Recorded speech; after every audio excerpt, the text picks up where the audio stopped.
آقا امام زمان ایسا نہیں ہے کہ یہاں نہ ہو، جزیرۃ الخضرا میں ہو، ٹرائنگل میں ہو یا کسی غار میں. ہمارے آقا امام زمان نہ کسی غار میں ہے نہ کسی ٹرائنگل میں. ہمارے امام زمان اسی معاشرے میں ہے، ہماری طرح زندگی گزار رہے ہیں، سردی گرمی میں، بہار و خزاں میں ہماری طرح. غیبت کا معنی یہ نہیں کہ آقا یہاں نہیں ہے، یہیں پر ہے.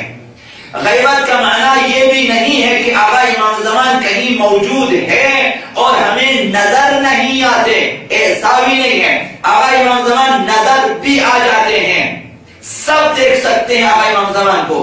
احادیث میں آیا ہے کہ لوگ انہیں دیکھتے ہیں، وہ لوگوں کو دیکھتے ہیں، وہ لوگوں کو پہچانتے بھی ہیں مگر لوگ انہیں نہیں پہچانتے. غیبت کا معنی صرف اور صرف یہی ہے کہ آپ آقا امام زمان کو دیکھنے کے باوجود، ان کے ساتھ گفتگو کر سکنے کے باوجود، ان کے پاس بیٹھنے کے باوجود آپ نہیں پہچان سکتے کہ آقا امام زمان. غیبت یہی ہے. ممکن ہے آپ کے گھر میں آئے ہوں، ممکن ہے آپ کی مجلس میں بیٹھے ہوں، کسی کی بھی شکل میں، کسی مومن کی شکل میں جو ہے کہیں بھی آقا امام زمان ہو سکتے ہیں. غیبت کا معنی یہ ہے ہمارے ساتھ رہتے ہیں، ہماری طرح زندگی گزارتے ہیں، کھاتے ہیں پیتے ہیں، بازاروں میں آتے صرف باقی زندگی گزارتے تھے. صرف ایک پردہ ہے، وہ پردہ یہ ہے کہ ہم پہچان نہیں سکتے شخص آقا امام زمان کو کہ یہی ہستی آقا امام زمان کی ہے، یہ نہیں معلوم. صرف یہی ہے، نہ کہ غائب ہے تو کہیں دور ہے، یہاں پہ نہیں ہے. ہر دن، ہر وقت، ہر جگہ ہم سب آقا امام زمان کی نگاہوں کے سامنے ہیں. ہر جمعہ، جمعرات یا منگل کو عصر کے وقت ہمارے اعمال نامے پیش ہوتے آقا امام زمان کے پاس. یہ بھی میں ہر سال عرض کرتا ہوں آپ کی خدمت میں، پیش ہوتے ہیں. ایک ایک صفحہ آقا امام زمان چیک کرتے ہیں، ایک ایک عمل کہ آج اس شخص نے کیا کیا ہے.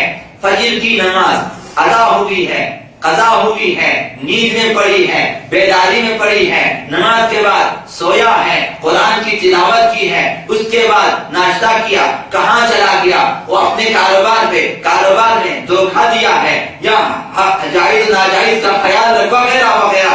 تا شام تک تمام اعمال ہمارے چیک ہوتے ہیں، تمام اعمال آقا امام زمان کی نگاہوں سے گزر جاتے. اب نہیں معلوم کہ جب ہمارے گناہ پیش ہوتے ہیں، اس شخص نے اتنے جھوٹ بولے ہیں، اتنے دھوکے دیے ہیں، اتنے لوگوں کے ساتھ گالی گلوچ کیا ہے وغیرہ وغیرہ، اذیت و آزار. ہماری حدیثوں میں تو یہ ہے کہ آقا امیر المومنین کی حدیث ہے کہ جب تمہیں بخار ہو جاتا ہے، تمہارے بخار کی وجہ سے ہمیں بخار ہو جاتا ہے، سر میں درد ہمارا بھی ہو جاتا ہے. جب تم بیمار ہو جاتے ہو ہم بھی بیمار ہو جاتے ہیں. تو آقا امام زمان کیا حالت ہوتی ہوگی. ائمہ اس قدر مہربان ہوتے ہیں، وہ دعا بھی کرتے ہیں مگر یہ کہ ہم اپنے رابطے قطع کریں ائمہ اطہار کے ساتھ، ورنہ وہ آ جاتے ہیں. تو یہ زمینہ سازی ہے. آقا امام زمان کے جوان اس قدر آمادہ ہوں گے.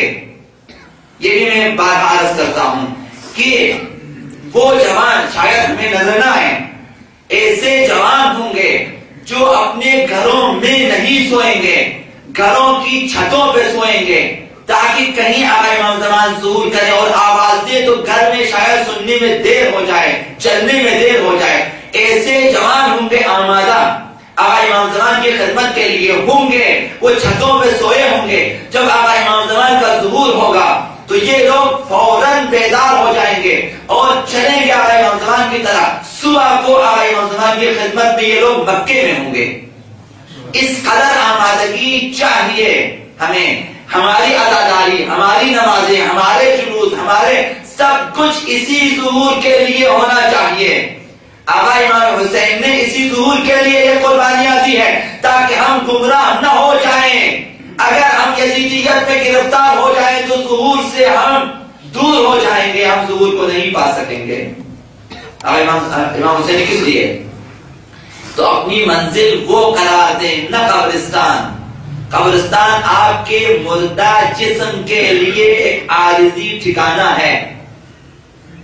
آپ کی منزل قبرستان نہیں ہے، آپ کے مردہ جسم کے لیے ہے، وہ بھی عارضی. اگر آپ آقا امام زمان سے رابطہ رکھیں تو یہ اسی جسم کو دوبارہ کام میں لائیں گے، خداوند متعال دوبارہ آپ کی روح کو اسی جسم میں ڈالیں گے، لائیں گے ظہور میں۔